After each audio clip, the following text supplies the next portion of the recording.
Hi everyone, I am Jeff Lawton. I'm going to look at a game from today's Magnus Carlsen Invitational Tournament. It's the 5th round now out of 7 rounds, and Caruana's white in this game and Nakamura's black. It was the first game, and Nakamura's on 10 points, followed by Caruana on 8. So Fabi would like to beat Hikaru and leapfrog him up into second place. So in the game, Caruana opened with d4.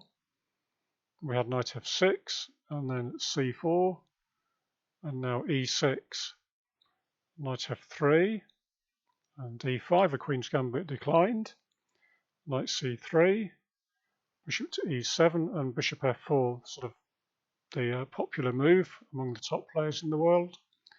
Castles for black and now e3, knight b to d7. So Hikaru's played this line against Carlsen and also Ferrugia in this tournament, so Caruana knew what to expect.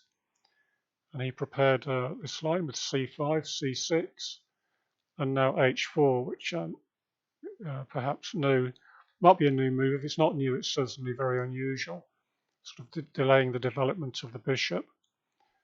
So we had b6, attacking the pawn chain, b4 to protect it, a5 to attack it yet again, and a3 to defend it yet again. And then we had knight e4, knight takes e4, d takes e4, now knight to e5. Knight takes e5, bishop e5. So the bishop now is on a very nice diagonal, and it's sort of debatable whether black ever wants to kick it away with f6, because then it would weaken his own king's side, particularly the e6 pawn.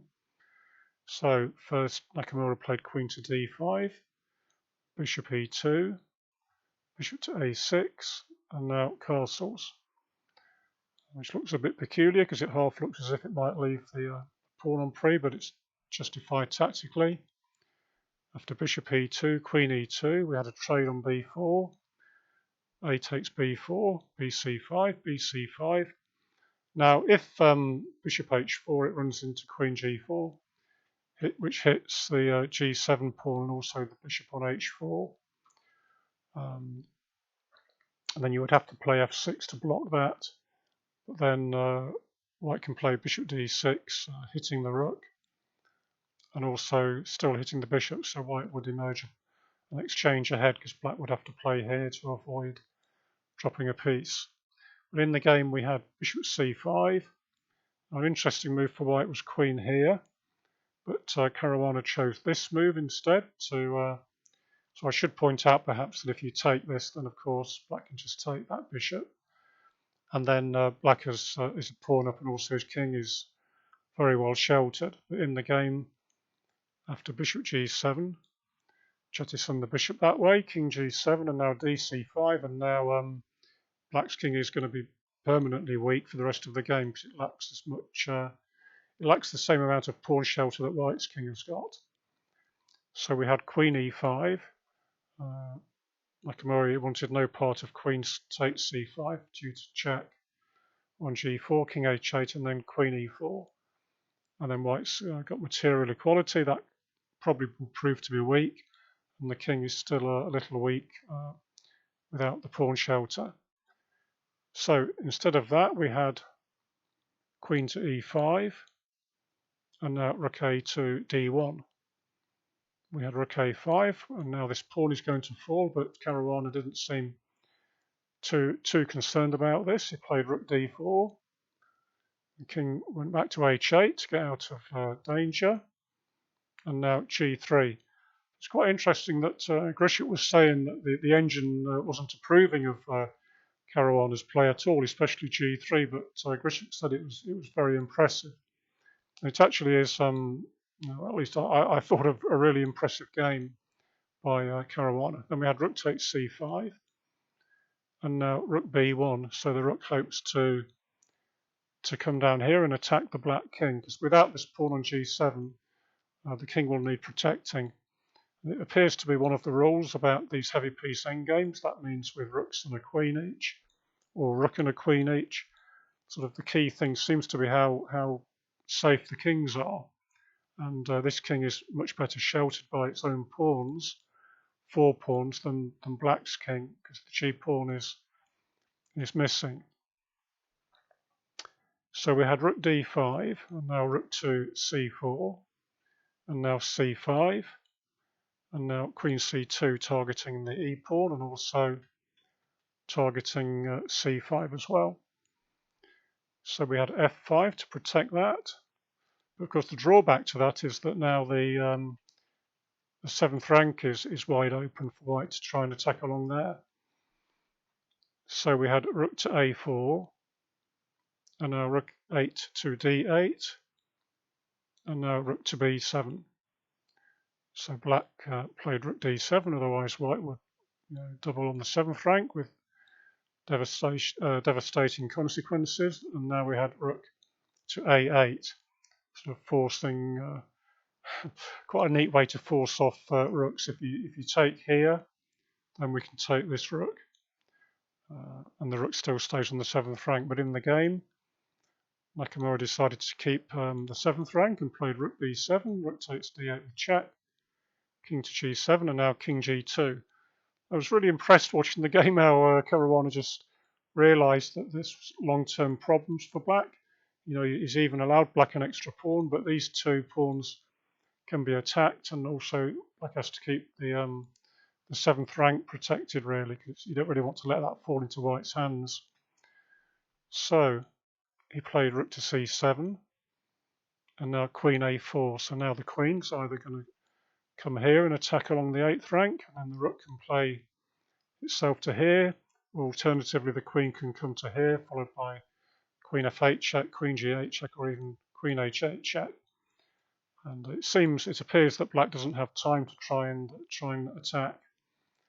So first queen f6 to bring the queen back to help defend, and now queen to e8. And then we had king h6, getting the king out of immediate danger. But now rook d6, and now white is already targeting the e6 pawn. And we had king g7, offering to give up the pawn straight away. If you play a move like rook e7, then white can play queen to c8, and now he's hitting the loose pawn on c5. If you then go queen e5, we can play queen f8 check, which now is about to take this. And after rook g7, we could then play rook to d7, pinning. And after c4, white can play rook f7. Now there's a threat of rook f6, followed by queen takes g7. And if king g6, it doesn't help because we can play h5 check first. And after this, then rook check, followed by queen takes rook. So instead of that, we had king back to g7. So he's hoping for something like queen takes, and then we can get the queens off the board. In fact, the c pawn would then be very strong, so that would work out nicely. And if instead we played rook takes e6, then queen f7, and now the white the queens are going to come off anyway because the queen has to keep the rook defended. For example, you could play queen d8, it's the only way to avoid that. But then after queen e6, queen c7 check, queen f7, white wins a pawn, but then we get this queen and pawn endgame, which is not what Caruana was after. He wanted to keep the queen and rook on the board for both sides because it means that he can continue to attack, and he's not concerned about the extra pawn. So it's really instructive the way that he goes about this. And he made the move queen b8 instead of taking the pawn back. And now rook to f7, and now rook to c6, and rook back to d7, and now rook c8. So this time the rook's the one that will do the checking first. And we had king h6 again, getting out of the way, and now rook c5. So white's happy to take the pawn this way because he's kept the queen and the rook on the board, and that's what he's after. We had rook to g7, and now rook back to c6, again pressurizing this pawn on e6. So Nakamura is just biding time and trying to hold it together with rook e7, rook to c8, and now rook f7, and now rook to e8, and then we had rook e7 from Nakamura. If you just sort of try to stay put by shuffling with the king, then we can play queen to d6, attacking the pawn, and then we can win it that way. Then after king g7, we can play rook e6.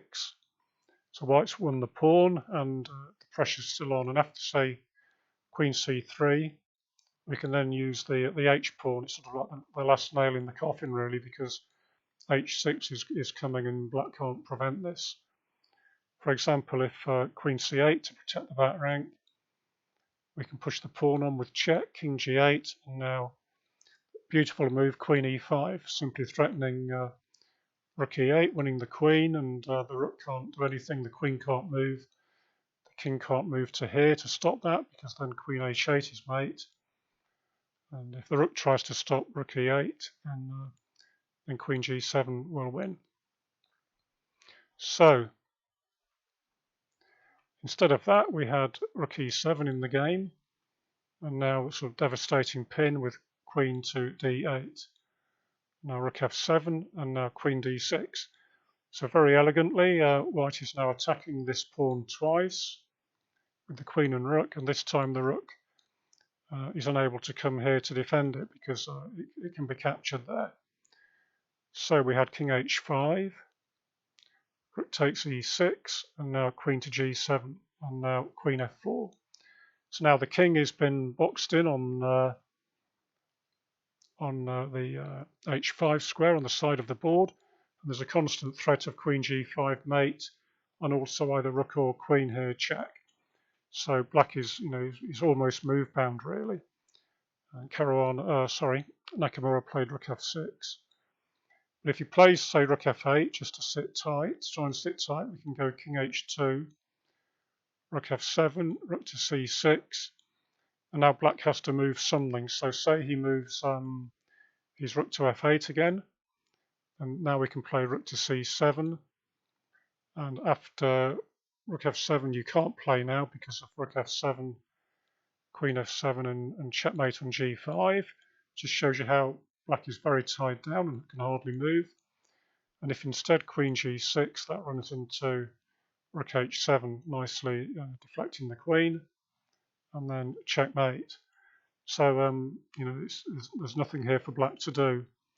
And instead we had f6, and this ran into a really nice finish. So I'll just pause the video, see if you can find the winning move which Caruana played.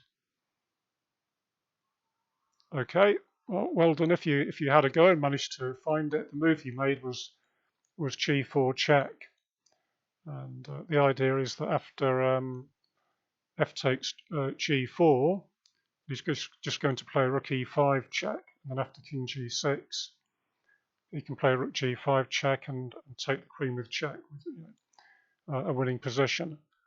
So after that, the only alternative is king takes on h4, but then this runs into g5 check, and now he resigned the game because if king h5, then rook takes rook, and white's just simply a rook up. And also I should say that if king g6, then queen takes f5 check is completely winning for white. So a really nice game, very instructive game by Caruana. And after that, he leapfrogged over the standings before the round, and then after the round was completed now, he's joined the group with Magnus and Ding. Ding also won today, so he's joined the group on 11 points. So all's to play for, but it does look as if these four are going to qualify.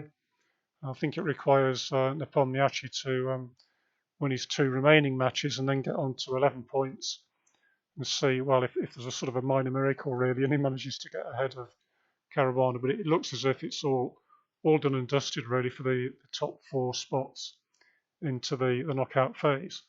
So thanks for watching. Hope you enjoyed that game. I found it very instructive. Even as an IM, I hadn't realised how strong that position was for white. So it was educational. Thanks for watching. Bye now.